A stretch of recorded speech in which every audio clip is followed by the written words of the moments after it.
السلام علیکم۔ آج میں آپ لوگوں کے ساتھ ایک مضمون شیئر کرنے لگی ہوں، کرونا وائرس۔ کرونا وائرس نظام تنفس کو متاثر کرنے والا وائرس ہے۔ یہ وائرس دسمبر 2019 میں چین کے صوبہ ہوبئی کے شہر وودیان میں منظر عام پر آیا۔ کرونا وائرس کو کووڈ-19 بھی کہا جاتا ہے۔ یہ ایک نیا وائرس ہے جو اس سے پہلے انسانوں میں کسی بھی بیماری کا باعث نہیں بنا۔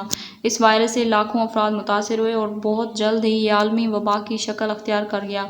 کرونا وائرس متاثرہ افراد کے کھانسنے اور چھینکنے سے سانس کے ذریعے انسانی جسم میں داخل ہوتا ہے۔ یہ وائرس متاثرہ شخص سے ہاتھ ملانے اور گلے ملنے سے بھی پھیلتا ہے۔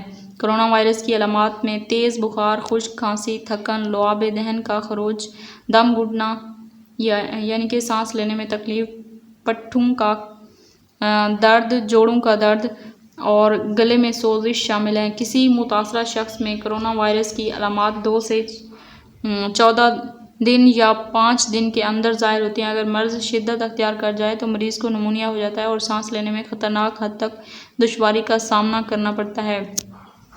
Corona virus